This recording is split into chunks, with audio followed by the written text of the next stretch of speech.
and thank you for joining us for Cave Talks. My name is Kimberly, and I am the program director here at My Quiet Cave, where we create space for faith and mental health.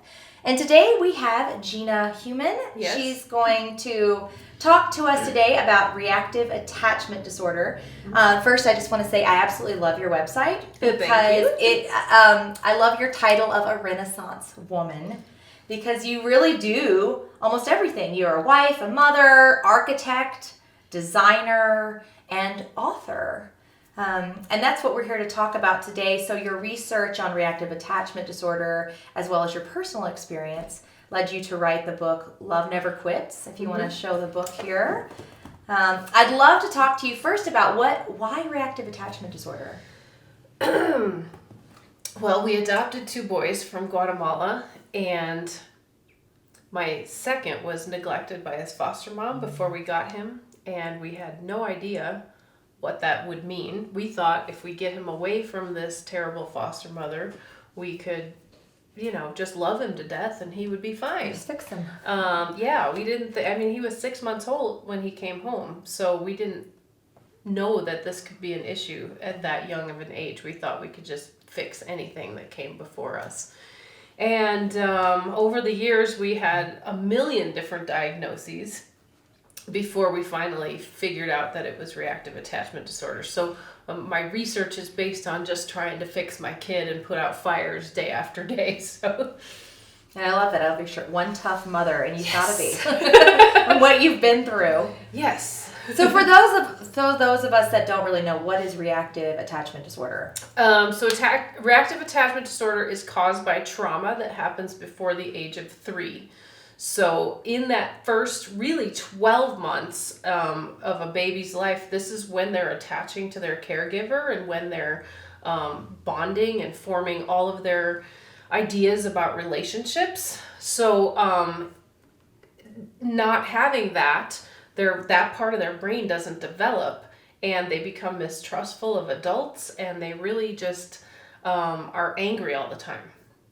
So some of the symptoms when he was a little baby, he wasn't used to being held, and that became obvious, after the fact. I didn't really know what to look for at the time, so I'm hoping that writing this book will help other people know what to look for early on.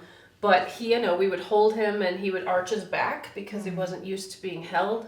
He didn't make eye contact. He really, he never played by himself, like push a train around or things like that. He didn't stack blocks. Unless you were doing something with him, he really didn't do any of that normal baby stuff. What other things did you notice as he started to grow? Oh, as he got older, he was angry. The entire 5-hour flight home from Guatemala, he screamed, making us the most popular people on the plane. And screamed bloody murder. Like, it wasn't just a little cry. It was screaming at the top of his lungs. As he got older, there was one incident where he wanted to play a song on the radio. Again.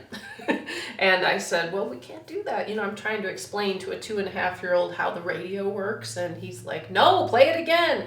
And it escalated, and he's screaming bloody murder for probably 2 hours straight. Threw his shoes at me on the highway as we're driving. And that was the first time I was like, something is really wrong here. And fortunately, I had another kid already because all the pediatricians kept telling me, oh, this is terrible 2s. Oh, it's terrible 3s. And we call them F and 4s. So, it just kept going. It never got any easier. So we knew something was off. And I'm sure that's really hard to just be told, oh, that's just normal behavior for a 2-year-old or a 3-year-old. Well, and especially when you have another one, I'm like, okay, my other one never did any of this. And I've seen his friends, and they've never done any of this. So I know something's off. He also didn't sleep through the night, didn't really sleep at all. He was up probably 5 or 6 times in the night, and you have a little baby. You get up once or twice, you're exhausted. You get up 5 times, oh my God. So we lived that way for a long time. He actually first slept through the night when he was 11. years, not months. Wow. So we were exhausted for many, many years. At age 3, I finally insisted on a sleep test, thinking that there's something off with his maybe tonsils and adenoid. He had them both out. They said, oh yeah, this will fix the problem. Then that wasn't the issue. Then we went to see a psychiatrist who looked at him for about 3 minutes and said, oh, clearly he has ADD. Here's some medicine. And it just, nobody really took it seriously and put the actual research in to figure out what was wrong with him, other than just giving us Band-Aids and, let's send you to a parenting class because it must be your fault that he's acting this way. I've heard that a lot. So yeah, I can't tell you how many parenting classes we've taken. And my first kid was, my friends called him the Stepford child. So he was well-behaved, well-mannered, easygoing, and, we thought at the time we were stellar parents. And then our second one came along, and we realized that kids are just different. So, so everything we tried on the first kid worked. We would try the same techniques on the second kid, and nothing worked. So we were trying to figure out, okay, every single parenting technique, every single discipline method, timeouts, marble jars, sticker charts, all those things were like, yeah, all of them work for the first kid. None of them work for the second kid. And what I learned through my research of trying to figure out what was wrong with my kid was that kids do well if they can. And so if they're not complying with your requests and not following the rules like they're supposed to, it's because they're lacking some kind of skill. And so the real issue is trying to teach that skill. I mean, you could tell your kid, I could tell my kid, go to your room, go clean your room and don't come out until it's clean. A kid with RAD just gets so overwhelmed and they don't know how. So they basically just waste time. And, you could tell him, if you don't clean your room, I'll take away your video games. And he could tell you right up front, well, just take them. Just take them because I'm not going to do it. And then I figured out later on, much later on, that he just was so overwhelmed he didn't know what to do. And so if you went in and did it with him and kind of showed him and did the step-by-step thing and maybe made a list of bullet points, like first you're going to do this, second you're going to do this, third you're going to do this, that really kind of helps teach that skill. So I tell a lot of parents, if they're not following through, it's because something's missing. So you need to figure out what that is. So you'd say some of the interventions would be to teach them skills, just these basic skills? Yeah, we did a parenting class, one of the many, called Collaborative Problem Solving. And so that's all about trying to figure out what exactly is the reason they're not doing what you ask them to do. And then you can kind of ask a lot of questions and sort of figure out that, oh yeah, they don't know how to do this, or they get overwhelmed, or they have anxiety, or things like that. So what would you say to parents, perhaps, that suspect that something more might be going on with their child, their 2-year-old, their 3-year-old? It's so hard right now because there's so little, maybe it's gotten better, but when we were going through this, so little mental health coverage that everything was out of pocket. And, at some point you start running out of money to keep doing interventions. So you're just begging people for help. And, I don't know what to tell other parents other than just to keep going, keep pursuing. And you're the mother, you know better than the people who don't live in your house what's going on. So just keep fighting and fighting and fighting for, somebody to help you. Mm-hmm. And who are the people that can help? Depends on where you are, but teachers, some of the teachers we came across were helpful. A lot of them weren't. We had a 504 plan for him. A lot of the teachers didn't even follow it. He was supposed to sit in the front of the room, but they didn't like the way he wiggled and disrupted things, so they just throw him in the back, and then he wouldn't ever learn anything. We ended up in a therapeutic school environment where they actually had a social worker on staff. They did meditation and yoga. They did all kinds of interventions. They had a therapy dog. Everything they did was experiential learning. They were out, on the hiking trails talking about English, and they were collecting samples for science. They were out of the building a lot, and I think that helped as well when you have a kid who has ADD or some sort of issue where they can't sit still. It's really nice to just be out of the classroom and do something different. Sounds like one of the big problems that you face was just misinformation or wrong information. Just people not understanding what reactive attachment disorder is. Well, I think we didn't understand it either. And I think that adoption agencies owe it to parents to really explain some of the issues that could come up and how to deal with them. There should be a required class of how adopted kids are different from regular kids. And they are. Our agency was like, oh no, it'll be just like you gave birth to this child. What I've learned in 18 years of parenting is that no matter how well adjusted an adopted kid is, there's still that primal wound from losing your birth parent. Kids who are not adopted can suffer from reactive attachment disorder as well. If there was some sort of disruption in their bonding process. So like say the mother went into a coma and was, and then the kid was bounced around from relative to relative until the mom came out and was healthy again. That can be enough trauma to cause reactive attachment disorder. Having a parent that's deployed or in prison, all kinds of things can happen that can cause reactive attachment disorder. It's still really rare, but those can cause attachment issues as well. So not all kids with reactive attachment disorder are adopted, and not all adopted kids have reactive attachment disorder. Right. And it can happen so early. That's what is surprising to me. And I think a lot of people, because they think, well, your son was only 6 months old. Right. What does a 6-month-old baby really know about the world and what's going on? How does that impact him for the rest of his life? I know, but they can do brain scans and show that like his brain was different than a 6-month-old who had a loving caregiver. So, and I had no idea that we would spend over a decade just trying to figure this out. And I know many parents who have kids with RAD who had to relinquish their children, or they're going to spend the rest of their lives in a residential treatment facility. So we're very lucky that we have a success story. And you do. I think that is awesome. Yes. Yeah, so what does recovery look like? We're talking about success stories here. Well, we did this. I mean, we've tried every type of therapy there is known to man. We did individual therapy. We did group therapy. We did family therapy. We did parenting classes. He did group therapy with other kids. They called it friendship groups. And he was a leader in that group. It was all about anger management and managing your emotions. And he could tell you exactly what you're supposed to do when you get angry, but in the moment he couldn't do it. He couldn't access it. So we also qualified for in-home therapy at one point. That's really weird because that's when a therapist comes and pretends to be invisible at your house while you go about your business. And you have to pretend they're not there, right?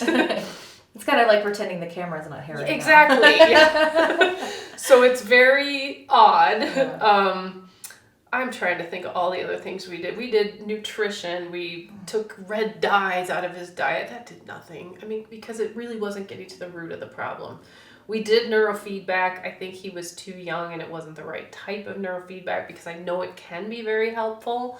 And I don't think we had enough sessions. I think you have to do like 40 sessions. We did about 10 because they were like $200 a piece or something.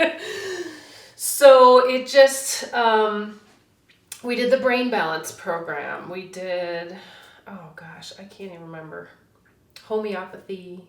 What ended up actually helping us, we hit rock bottom in middle school. He was kicked out of his first school, went to a second school, and it was one of those days where things escalated and he ended up assaulting a teacher, getting thrown in the back of the school resource officer's car and sent to the juvenile assessment center. And they kept him for 5 hours. And I seriously thought that was the day I was going to lose both of my kids. Because one of the issues with reactive attachment disorder is they don't always tell the truth.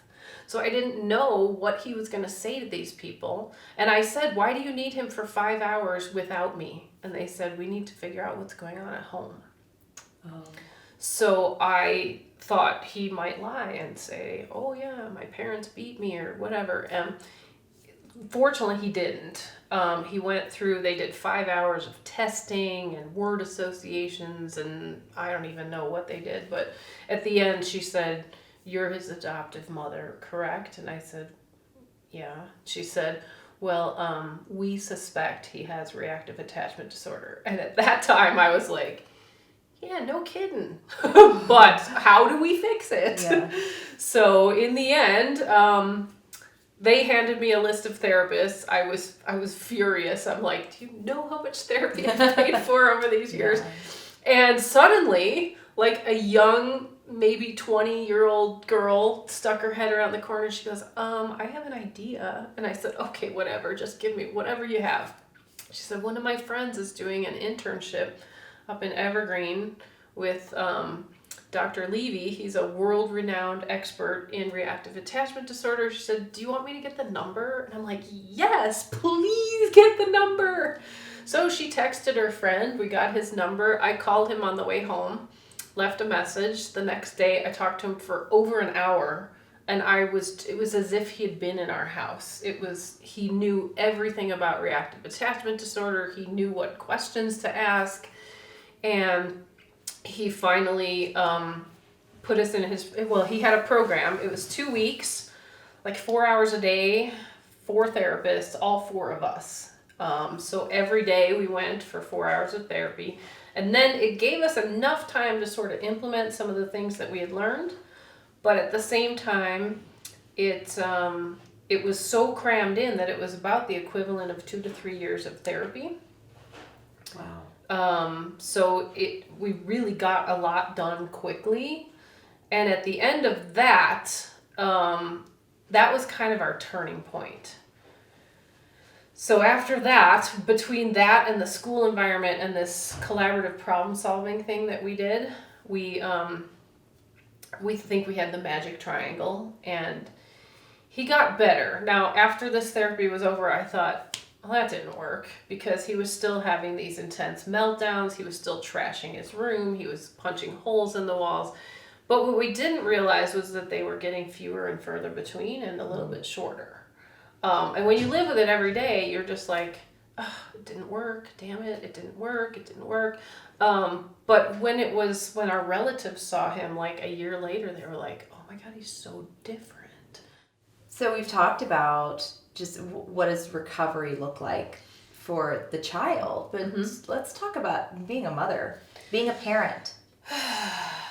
I'm sure you went through your own personal therapy, or you had to go through your own treatment. Well, in the thick of it, I didn't, because we were spending so much money on him, and I had lost 4 jobs in 5 years, and I needed the money to pay for all the therapy, so I had to be creative and come up with jobs where, either it was part-time and I didn't have to be gone that long, or things I could do from home, because every time I tried to do a 9-to-5 job, I ended up on the layoff list. So, and I think it's because most employers don't understand when the school calls every day and says, you need to come pick up your kid. So that was frustrating. And I just kind of thought, oh, I can handle it. I'm an adult. It wasn't until he started healing that I realized how bad my anxiety was. And I went and saw a therapist that diagnosed me with secondary PTSD from dealing with a kid that is violent. And this year was probably one of the worst, because right around April, May, that's the anniversary of when he went into the juvenile assessment center. It's when he got kicked out of school. It's all the bad things happen, and he sucks at transitions. So like transitioning from summer to school is hard. Transitioning from school to summer is hard. So those were the 2 worst times of the year, and that was again the time that everything happened. So April, May, I didn't even realize it, but I get really anxious and cry for no reason. So I went and saw a therapist and had some EFT tapping and EMDR and things like that I think we're on the mend right now, but we'll see. So for an adoptive parent or any parent that's dealing with a child that's been diagnosed with RAD, that's going to be something they might have to look into down the road. Because day after day getting beat up and yelled at and screamed at and things like that, you don't realize how much it builds up inside and how you become somebody different. And we're very fortunate in Colorado because there are a lot of resources for reactive attachment disorder out here. A lot of states aren't as lucky. So Dr. Levy actually treats people from Europe and all over the United States. So he's really well known for what he does. We also have the Institute for Attachment here in Littleton. I didn't find out about them until we were done. But they were like a couple miles from my house. So that would have been nice to know earlier. That's convenient now, but yeah, but we found another method. But but I know I've been talking to people all over the world through reactive attachment disorder support groups and things, and we're just very lucky. So you can't have too many resources. No. Yeah, and what we'll do is we'll put some resources up on the screen as well. Nice. At your suggestion. Yeah, and we'll find some for anybody out there that's watching right now. Okay. And as well as your website. Your website is GinaHeumann.com. GinaHeumann.com. We'll put that up there. HEUMANN. Yeah. Well, thank you so much for being here. Thank you for sharing your story with us. Thank you for having me. Yeah, I do appreciate that. And if you'd, again, like to learn more about Gina and her story and the book that she's written, you can go to GinaHeumann.com.